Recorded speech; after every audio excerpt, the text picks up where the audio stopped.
You are now tuned in to the Who I Am radio show hosted by your boy, Executive Z. And today we have a special guest here on our show, Mr. Dontavius Jarrells. Thank you. It is a pleasure to have you here on the show. Executive Z, I see you. Yes, sir. Yes, sir. And I know I got to meet you a couple weeks ago, right in the middle of, the world making a huge shift. I mean, man. a lot of people were tapped in cognitively. They were much more aware because of the circumstances we are up against now with COVID-19 and other different social impacts as well. And I know you took the stance and we were at the event. I don't quite remember the event name, if you can recall. Yeah.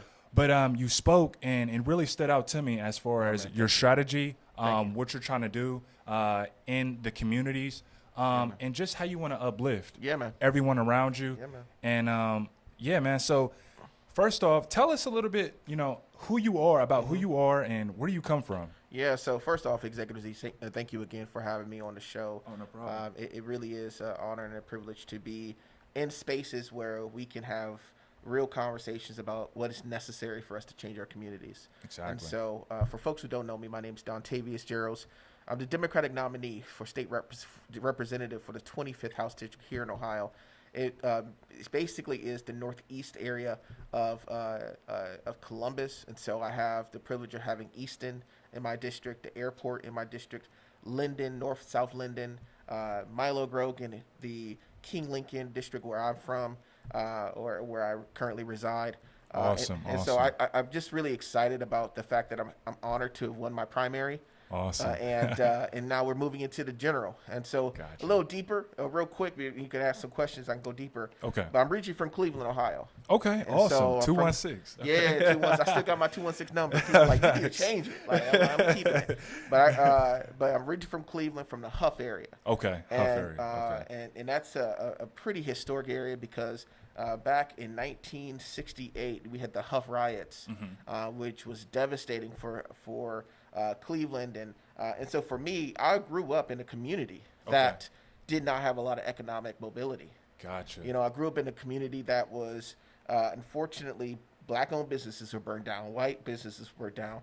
I mean, and there just wasn't the type of access to opportunity that you would see in other communities. Understood. And so growing up in that community, I saw firsthand what it was like to not have adequate transportation to get to work. Well, I saw what it was like to not have a grocery store in 3 to 4 miles from where you live. Understood, right? man. And so Wow. I grew up in understanding those issues, and that's ultimately why I wanted to run, because I wanted to be a part of the change and provide my own personal narrative and perspective to the betterment of the community that I lived in. And so, Awesome. So I'll stop there. Yeah. And then, Okay, because we're going to get to that. All right, so I didn't even get to give everybody the full intro, but like you said, state representative, housing district 25. Yeah. That's awesome. Awesome. You won primaries, and now we're coming up on general elections. Correct. So that's huge. It is. And it's people like Dontavius who are in our community who have initiatives and who understand the different socio-economic gaps that people are up against. But without further ado, I want to first off, let's talk about your fun facts. So you've done some amazing things. You are a founder of a lot of different things. And there's a list to go off. So I'm going to go ahead and read off the list. Go ahead, bro. All right. So first off, we got the chair of the Black Caucus of the Young Democrats of America. Yes. I just hit our first year anniversary today. I have a 2-year term. Awesome. And today is literally the first year that we've, kind of anniversary when I was elected. So that's awesome. It's real lit. It's real lit. It's real lit. All right. Next, we got founding member of the New Leaders Council of Columbus. Yeah. So for folks who don't know what the New Leaders Council is, it's a national body, but we have chapters across the nation. And essentially, we take progressive leaders from all walks of life, and we provide them with the not just the tools, but the fellowship to talk to other progressive leaders. So that we can be and think about what does transformation look like in the city of Columbus or in the city of other cities across this nation. So it's a dope. You got to be a part of it, man. I'm gonna send you the Yeah, I'm down. It's real dope. It's real dope. But all right. Next, we have founder of the Columbus African Council. Yeah. So if you've heard any of our I don't know if you've ever been to any of our events. We had the State of Black Education, the State of Black Wealth. And see, I haven't. I actually, like I said, I don't know if I mentioned that, but I just moved back from Cleveland. Okay. So I was up there for my career and then transitioned back to Columbus back in late February, early March. So I've only been here for a couple months now. I got to get you real involved. Definitely, This is definitely. The beginning. But the Columbus African Council it's an organization that is out to help bridge the divide amongst the African diaspora in the city. Gotcha. You know, our community is, culturally diverse. We have Ethiopian, Somalian, Nigerian, Ghanaian. I mean, I can keep going on. Oh, yeah, I know. Right? Trust me. And unfortunately, we don't necessarily intersect with one another as much as we should, especially when we're dealing with issues like police brutality, poverty, education, mental health, addiction. Right, all of our voices collectively should be a part of the table to inform policy. Yes. So the Columbus African Council is doing that work to try to build that space. Okay, and like you said, with the Columbus African Council, being that there's so much diversity in that, there also is a lot of different ideals and ideas 100%. that can be offered and strategies. Absolutely. You know what I'm saying? Absolutely. So that's very key. Thank you. Next, we have former president of the Ohio Young Black Democrats. Yeah, so that organization, I was proud to serve for 4 years as president. It's a statewide body that is, again, meant to uplift young voices within the political process. How many of us, a lot of folks don't know, beyond voting, how do you even get involved? If you want to run for office, if you want to be a lobbyist, if you want to be a fundraiser for a candidate, you know, we aren't given those types of keys to success in that path, that career path. And so our organization was really pivotal in breaking the barriers and breaking down the divide and increasing opportunity and access for individuals like us who come from the streets and the community and didn't get this type of opportunity to see that in real time. Gotcha. Right? And so the exposure. Man. It's it's really about elevating and empowering our people to think differently and to see beyond what we are ultimately given in our communities. Exactly. So it's dope. Next, we have the 2018 John Gilligan Young Democrat of the Year. Yeah. I think I was the first, and I don't know if it's disputable, but I think I was the first African American to get that award in Ohio. And it's from ODP, Ohio Democratic Party. I was proud and honored to get that award. It's given once a year.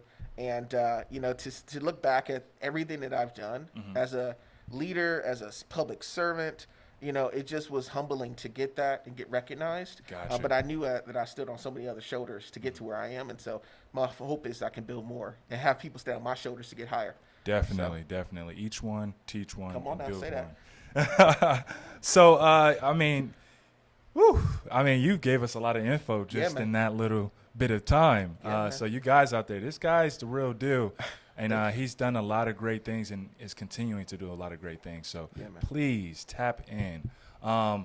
So next, what was your cognitive thinking to get to where you are today? Because you told us about your upbringing, your environmental factors and things that you wanted to change from your upbringing. So being that it's cognitive, those were experience. Those were things that you remember. Yeah. So what was your cognitive thinking to get to where you are? So I think part of it for me was I recognized I had a talent. Okay. And, you know, so if I didn't do politics, I would probably be Oprah. For real. Like, I always wanted to be like a talk show host. Okay. And we're here. We're here, right? We're having this conversation. Yep. But when I was growing up, I was really good at asking questions. Gotcha.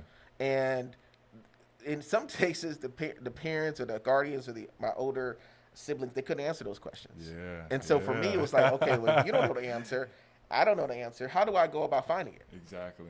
And I started reading. I started peeling back articles. I started really becoming an investigator of change. Wow. And I think by asking the right questions, it unlocks certain doors that you were anticipating them being unlocked. Gotcha. And so my cognitive kind of perceptiveness was more so just seeing a problem, asking why is that happening, and then getting deeper into the issue until I found, well, this is how we need to change it. Gotcha. This is how we need to have, you know, these are the conversations we need to have to really elevate it to a space where we can actually put together policy. I didn't know how to articulate that at a young age. Gotcha. I just knew that I knew something was wrong. Yes. Right? You just you'd be thinking like that doesn't make sense. Gotcha. And so I kind of like put those little nuggets into my brain back in the back of my head, and I was like, all right, when I have the knowledge and the perspective and the language to speak about the problem, then I'll have the answer to deal with it. Gotcha. And so growing up, I was just in pursuit of finding information that I can use to begin to deal with the problems that I kind of put in my back of my head, like we need to deal with that. Gotcha. So, I mean, I guess that answers the next question. I mean, what inspired you to pursue, these social changes? And that was because you were an investigator. You've seen changes that needed to be, altered. Yes. You know what I'm saying? Presently and in the future. Right. So that's awesome that, And can I add, I mean, it's personal too. Personal, okay. You know what I mean? Like, because, to see your mom, my greatest mom ever, right? Awesome. To see her work, in a union job, fight on the front lines for her rights. Yes. Whether it's health care, whether it's salary increases, what have you. And then to see some of my other family members who are going through addiction. Gotcha. Who were living paycheck to paycheck, and in many cases they were being undervalued and underpaid for the work that they were doing. I was just like, this is a personal journey. Gotcha. Because I was one paycheck away from being poor. I mean, or actually, let me rephrase. We were poor. We were one paycheck away from losing it all. Wow. And so when you think about what was at stake for me, I knew that I had to be different. I had to think differently. I had to come across differently so that I can bring other people along, particularly my family. Gotcha. And that's why, I try to be a champion, not just for myself, for my family, but for other people. Awesome. So that's a lot, man. That's almost like, not only cognitively, but that's a success pattern. Yeah. And that's also what we're going to talk about too.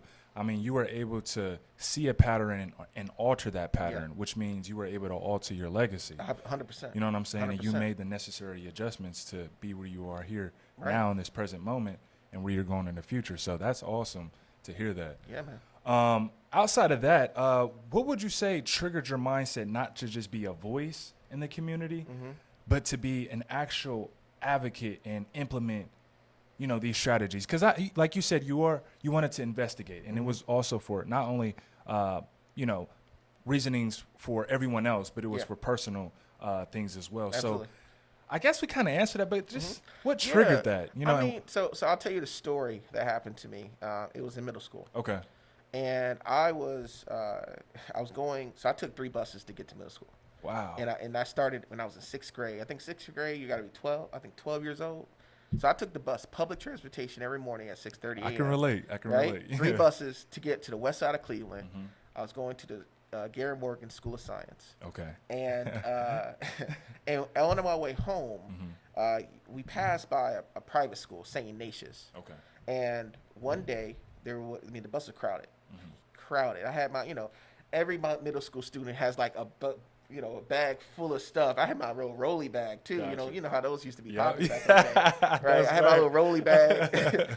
I got on the bus. It was a homeless woman who, she was sitting by herself. Everyone else was standing. It was full, but no one was sitting next to this homeless woman. I didn't know she was homeless at the time until you begin perceptive. You begin to see the conditions of the woman. She had matted hair. She didn't have shoelaces in her shoe. But I was like, man, I'm tired. I just walked with this heavy bag. I almost cussed. I'm sorry. Yeah, no, I was walking with this bag, and I was like, I'm about to sit down. And so I sat next to her. And so, meanwhile, the bus kept going. These 3 or 4 students came on the bus. And they were, again, private school students, white men. And again, St. Ignatius is high school students, too. Gotcha. And so they got on the bus, and they were looking, and they were like, what's that smell? What's that smell? What's going on? And then they were like, man, she stank. Oh, my God. Just straight up. Wow. And so, again, you have all these black people on the bus with you. Yeah. And I'm sitting next to this woman, and they just clowning her, right? And I'm like, why aren't other adults standing up in this moment? Yeah. That's where my mind was thinking, like, okay, do I really got to say something? Out of all these other people, I ain't saying nothing. And then at some point, they kept riding her, and I was like, man, y'all can't be talking about this woman. Yeah. You don't know her situation. You don't know her struggle. You don't know what she went through. And again, I didn't know I had the language at the time. I just knew that what was happening wasn't right. Right. Okay. And That's. then they were like, well, is that your mama? And I was like, oh, I'm about to fight. Yeah. Right? Like, it was a fight with her. Yeah, it's disrespect. You know what I'm saying? Yeah, for sure. And so and then the Lord works in mysterious ways. The bus driver stopped the bus, kicked the 4 young white men off the bus, and then the woman next to me didn't say anything. Right? There was other people like patting me on the back, like, "Oh, good job." I was like, "You in my probably 40? Why didn't you say something?" You know what I'm saying? And then the woman, when we got to our stop downtown in Cleveland, she got off the bus. She started crying. She said, "Thank you so much." And I just remember that moment. Like, again, I didn't know what that meant to me at the time. I just knew that what I was doing was the right thing to do. But when it comes to action, I knew that you have to be a voice for someone who may not be able to speak up for themselves. Definitely. And awesome. that transition for me started when I was in middle school. And I just knew that I had the confidence and the wherewithal, even if I didn't have the voice and the knowledge or the language to communicate it as effectively as I wanted. Yes. I knew I had the purpose to do it. Gotcha. And I think for me, that was kind of the internal mechanism. Every time I saw something not happening right, I was like, that's not right. Yeah. Right? And if no one wants to step up, I'm going to step up. Right? So with that being said, a lot of people feel powerless. Yeah, a lot of people absolutely. feel helpless. And how can that be restored? Because in that moment, there were other people who were around you. Yeah. You stood up. You were the voice. You were the advocate. Why do people feel helpless or powerless in those moments to where they feel like they shouldn't step up? You know what I'm saying? And it takes that one person to make that change. But how can we restore that? It's systemic racism, bruh. I mean, I think at the end of the day, man, we've been there's so many conditions that happen to us as people, as marginalized people. And when you think about, that time when you spoke up and you lost your job, or that time you spoke up and, somebody reprimanded you and not the situation, right? We become conditioned to not say things in fear of what may happen to us personally. Don't right? snitch. It's called your risk capital. Gotcha. Right? How much risk do you have in a moment, and what are you willing to risk in order to stand up for what's right? Yeah. Some people, they tired, they may have had a bad day, and they just don't have a lot of risk capital right now to deal with that situation. Yeah, that's real. For me, I was a young cat. I didn't know what risk capital was. I was like, I just know this situation ain't right. Risk capital, guys. Risk capital. That's huge. Right? Yeah. And so I was like, I'm just willing to just jump in, right? Because I was like, I don't know the risk. I just know this ain't right, and I'm willing to try to fix it. Gotcha. And I think for me, I've assessed, and I understand risk capital now a little bit better. Yeah. But when you think about the conditioning that happens in our communities, around us, whether will we get access to opportunity or not, right? Based upon what we say. I mean, look at Nick Cannon. Yeah. We can go both ways on that situation. Yes. Right? And so it was a risk capital involved, right? He thought he may have had more risk capital than what he probably did. And then the situation happened, and now he's trying to figure out what's his next step. Yes. And so I think all of us are taking measurements of that. I think it's important, though, that we got to sometimes put that aside for the betterment of our community. Yes. And just say that sometimes it's just, we're going to have to risk it all Yeah. in order to say something or do something that's betterment for all of us. And for me at that time, when I was 12, I just thought that was worth it. Awesome. So with you saying that, risking it all, I would say that is definitely something that I agree with, because if you don't stand for anything, you will fall for anything. Correct. You know what I'm saying? Correct. So we have to be people with principle. Correct. And I don't know if you ever heard of Dr. Claude Anderson, but he talks about the 5 levels to restore the black community and to sustain in, white America. Yeah. And one of the first steps is economics. We have to have economic capital in order to influence. Correct. So that's one of the first levels. The next level is law enforcement. We have to have economics to enforce different rules and regulations as far as policing. Okay. And then the next level is judges. So these are the decision makers when things are occurring, like legislation. These are the decision makers who influence these changes. Yeah. And influences are made from economics. Yeah. Next, you have fourth, media. Media portrays perception. So if we can control media and control our perception, then we have an identity. Yeah. And it's not a crisis, and we're not we're not whitewashed with these ideas. Yeah. And I mean, based on what other people give you. It's rather it's what we're exactly. creating ourselves. Yeah, because I mean, and it's just what it is. I mean, you watch these different documentaries, or not even documentaries, but movies. And I watch a lot of Netflix sometimes, and usually it's about drugs, and it's a black guy. That's not always the narrative, because I didn't sell any drugs. Yeah. You didn't sell any drugs. We didn't do anything like that. Right. And I mean, that's, beyond this discussion, but just noticing that, like, that's just a trend, and that's the identity they built for us, and that's the identity that we have to change and alter. Correct. So, and then the next one is education. Mm-hmm. So, I wanted to talk to you a little bit about those 5 levels. I was just mentioning to you, and just, with politics, in that realm, I know economics plays a huge factor. It has to. 100%. So, with those 5 levels, I feel like those are some things that we can implement in our communities to really make a shift and change. Yeah, I mean, I think, and I think all 5 of those are important. The one thing that I'll say about policing is, in light of what we are seeing out in the streets now, I think there's a need to have peace officers. Yes. I think policing is derived from the slavery mindset. Yes, for sure. It was slave catchers and all, and so I think having peace officers definitely, and also other social and emotional supports in our community, which we don't talk about. We don't talk about our mental health. We don't talk about the addiction issues. We don't talk about PTSD or the racial or racial trauma that we've experienced. Right? We haven't healed from the realities of our system. And I feel like if we were building it from nothing, these would work. But what we're building off is a broken foundation. Yes. And it's important that we figure out how to heal as a people so that we can begin to institute some of these systemic changes so that they're successful for everyone. Yes. Right? And sure. equity should be as a framing of all of this. Right? And so when I think about how do you navigate the political space within those 5 key areas, one, I think we have to understand our power. Yes. Right? Because what happens is, key. How many times I've heard this all the time. My heck, even to my family members, like voting doesn't matter. Why do you vote? There's no reason to.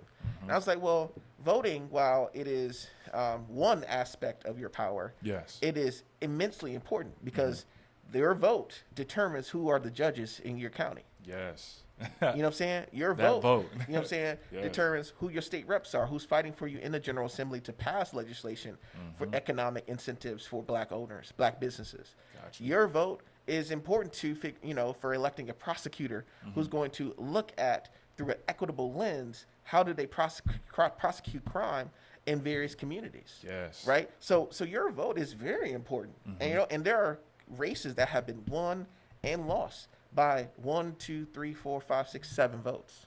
Whew. And so you can't tell me that your vote doesn't matter, because if we collectively as a people all vote 100%, man, the things we want to see in this community will happen.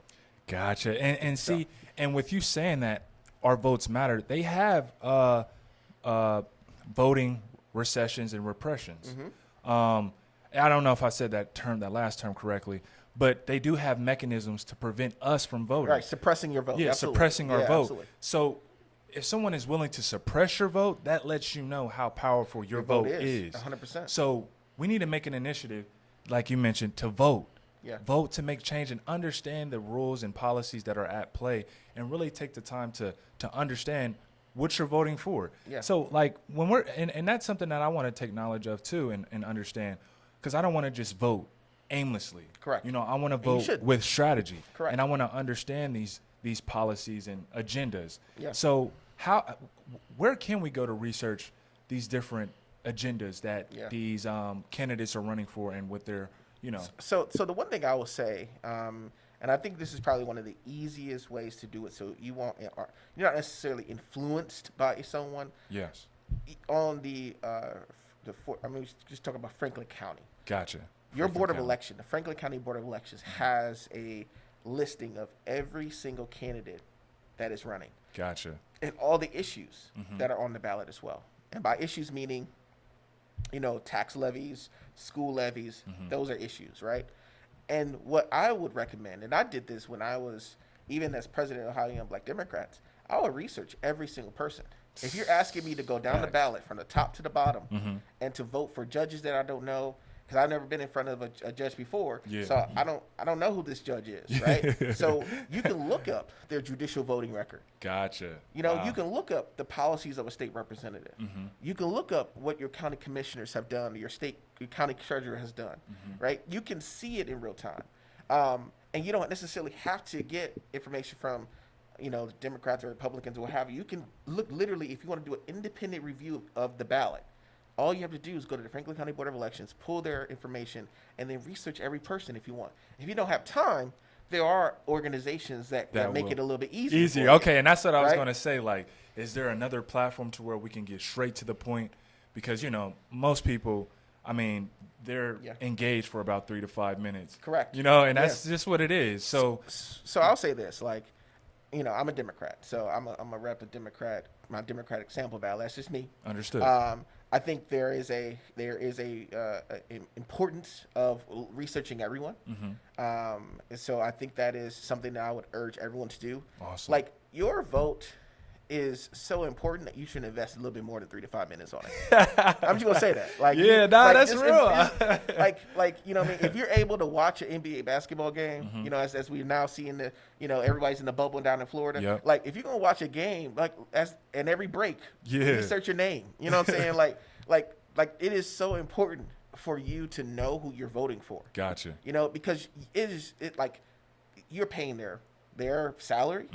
You're giving them the power to represent you. You're giving them the power to judge your family, especially when you look at judges. Or you're giving them the power to prosecute a family member. I think we all should be taking a little bit more time to understand who we're voting for. Now, again, if you want the quick and easy, go to the sample ballot. You can do that. I mean, that is there for you. There are other organizations that do report cards for candidates as well. You know, there are entities out there who can make it easier. But I'm saying we all should take advantage and do more personal research on our candidates. Look me up. You know, you can look up everything I've done. Type my name on Google, right? It's so easy. So with you saying that, I feel personally like I agree 100% with what you're saying, and people should definitely invest that time into, you know, their livelihoods, because this impact is years. Years. So this is, you know, a legacy. You know, you got to realize this is a part of your legacy. Absolutely. Voting. So I would say personally, being that, you know, I'm 25 and I know a lot of guys and girls who are my age and stuff, and it's not that they don't care about voting, but how can we make it to where it's like a platform to where it shows like a snippet? I know it may not be able to go all the way in depth, but it gives you the basics, and then people can be like, oh, okay.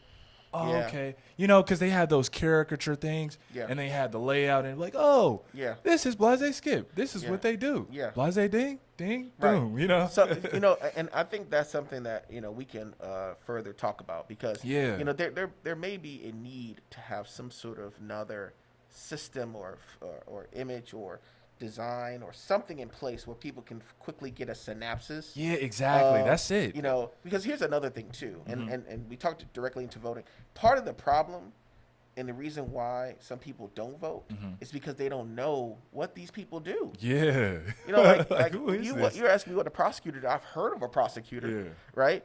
But if you never engage in the criminal justice system, you may don't know what a prosecutor does, right? Yes. If you don't, you know what I'm saying? If you never really, we're not taught in school about our state representatives and senators. Not at all. So, you know, we hear about Congress people. I can't tell you how many times there are people who call me a congressman. I'm like, I'm not running for Congress. But thank you for believing in that. Facts. But I'm not running for Congress. I'm running for state rep. And Understood. so I think part of the disconnect is the fact that a lot of folks just don't know what these positions do. Yes. And so maybe part of the solution is to provide a space where we can educate. Here's what your state rep does, right? Here's the fact they have a general revenue fund. They decide the state budget, right? Every 4 years. 2 years under the previous governor's administration. You know, they decide capital investment dollars that go into your community. right? Here's what the state rep does. Here's what a senator does, right? Here's what a judge does. You know, you have your municipal court. Yep. I just think that having some sort of way to spell out in a quick and easy guide what these positions are, along with individuals who are running for those positions, would be helpful, and that's something that we can definitely look into. Yeah, definitely. Yeah, I think that'll be really dope. Yeah. Man, so this conversation is this is dope. So what advice would you give to others who want to run for, a political position and understanding the psychology behind, politics? Yeah. Because a lot of people are like, oh, I don't trust politics, and politicians this. I mean, there's a lot of things that are valid to not trust. Yeah. But this is something that you probably should, give a shot to. Right, you know what absolutely. I'm saying? So, absolutely. Well, one thing I'll say is that politics is in everything. Yeah. And It is. Talk about at work, how much, that gossip at work, like, man, I got to stay away from such and such because they be talking, right? Like politics is in everything we do in life. Oh, my God. Your relationships you have, the type of opportunities you get, the type of job you want, and how you navigate the job, that's all politics. Because politics at its core is about relationships. Yes. It's about relationships. And how you navigate relationships. Do you burn bridges and you get mad? Or do you try to figure out some sort of way to build consensus, right? It's about relationships. And so what I would say to a person who's interested in running is that, one, you have to know your power, because you have power now. Regardless if you're in a position of title or you're in an elected office, you have power right now. It's about whether or not you want to use it. So that's the one thing. Yes. And then if you want to take the next step, it's about building relationships. It's about knowing the job, right? I worked in the State House.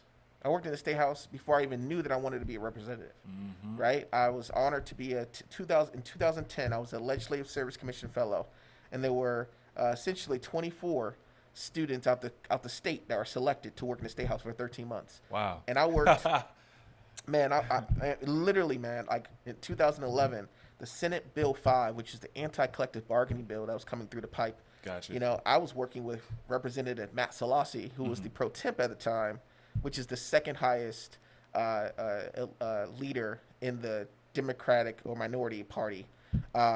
He was fighting, as a person who's worked in the unions, understand unions, and been supported by unions. He was fighting against this anti-collective bargaining bill. And I was right there with him. So I saw in real time hundreds and thousands of people come from all walks of life who are union brothers and sisters coming and fighting and saying, no, you cannot take my rights away. Yes. And so I saw in real time how to navigate the State House. You got to know the job, because if you want to do the public's work, you got to know the job. If someone's like asking somebody, and it's almost like saying you go to the doctor and it's like, oh, my arm's broken. And your doctor says, man, I've never worked on an arm before, but I'm going to try to snap it back in place.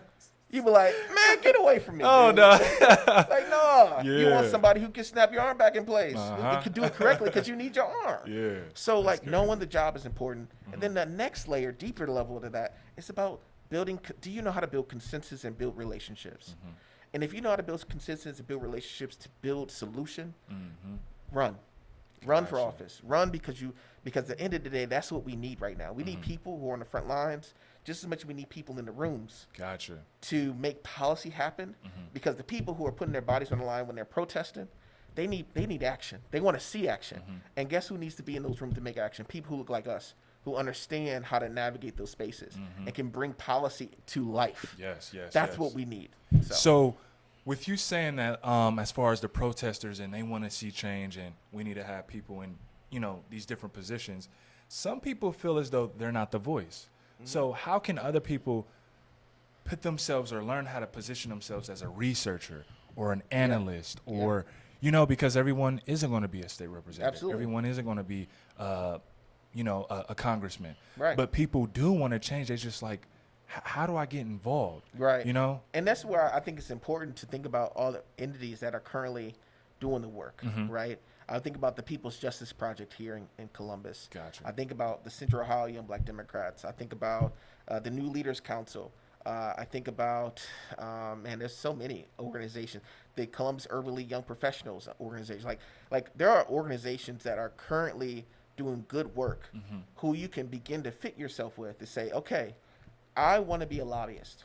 Gotcha. I don't know how to lobby. I've never lobbied before, but I want to be a lobbyist. Yeah. Well, guess what? You being a part of the Central Ohio Young Black Dems, you are going to be in front of people like Derek Clay from the New Visions Group, right? Folks, African American man who is killing it, right? Doing some great work to fight and push for policy change as a lobbyist, right? Like you're going to be in front of people who understand how to navigate the spaces as a person of color, right? And when you're exposed to that opportunity and provided the roadmap, it gets a lot easier to get to where you want to go, right? That and exposure. so that is what I think these organizations that are doing the work on the ground provide people who have this idea that they want to do something great, like research or raising money or being a lobbyist or running for office. Like get involved with organizations and then begin to plot the map. And you'll see literally in no time, you'll see the path to get you to where you want to go. Awesome, man. So, I mean, you hit a lot of things right on the head. That's what I'm here for. Yeah, and I mean, some questions didn't even need to be answered. You just answered them just out of the dialogue. It's a pleasure to have you out. You know, it was a pleasure to be able to witness you in that moment during that pivotal time that we were in to speak. And you here, you know? So I definitely want this to be a continuous thing. I definitely want people to listen, get engaged, get involved. And I want people to understand where they can position themselves and what they can do. Yeah. I mean, he just gave you the footprint, the DNA, the layout, you know? So, you know, for those who don't understand and want to understand, this is your moment to understand and do what it takes to get involved and make minor changes. But without anything else to be said, I appreciate you coming out, man. Thank you for having me. Thank you to the audience. Yes. I'm excited about, you know, what is to come. Look, I mean, we lost a giant. Yeah, I seen you post that, man. You know, with Congressman John Lewis. And, you know, as I said earlier yesterday to an organization, you know, we got to make some good trouble. Yeah. And all of us can do that. And it's just about us collectively coming together as a people, saying enough's enough, and doing something about it. Definitely. So, doing something about it. The Who I Am podcast is brought to you by Innovision Multimedia. Innovision is a multimedia development company. We strive to advance the environmental engagement by discovering the true visionaries, innovators, entrepreneurs, and help bridge their concepts to a design to implement into the new digital world.